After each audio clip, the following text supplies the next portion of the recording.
पौराणिक कथा के अनुसार राजा धर्मात्मज की पुत्री तुलसी विवाह की इच्छा से तीर्थयात्रा पर निकली। तीर्थयात्रा के दौरान तुलसी ने गणेश जी को गंगा तट पर तपस्या करते देखा। भगवान तपस्या में लीन थे।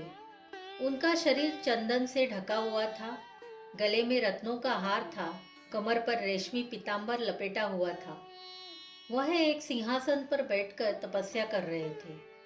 भगवान गणेश का सुंदर रूप देखकर तुलसी मंत्रमुग्ध हो गई। उसने गणपति जी से विवाह की इच्छा व्यक्त कर उनकी तपस्या भंग कर दी। इस पर भगवान गणेश क्रोधित हो गए और उन्होंने तुलसी के कार्य को अशुभ बताया। तुलसी के इरादों को जानने के बाद उन्होंने कहा, मैं ब्रह्मचारी हूँ और उनके विवाह प्रस्ताव को अस्वीकार करता हूँ। यह सुनकर तुलसी क्रोधित हो गई और उन्होंने भगवान गणेश को श्राप दिया कि आपके एक नहीं बल्कि दो विवाह होंगे। भगवान गणेश ने भी उसे श्राप दिया कि तुम्हारा विवाह एक राक्षस से होगा। यह सुनकर तुलसी ने गणेश जी से क्षमा मांगी।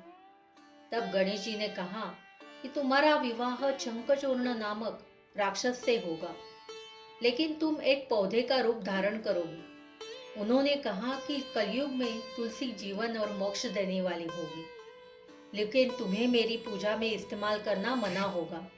इसलिए भगवान गणेश की पूजा में तुलसी का प्रयोग नहीं किया जाता है।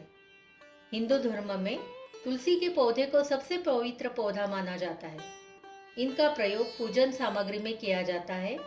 तुलसी भगवान विष्णु को प्रिय है। तुलसी के बिना उसकी पूजा अधूरी मानी जाती है। ओम गम गणपतये नमः।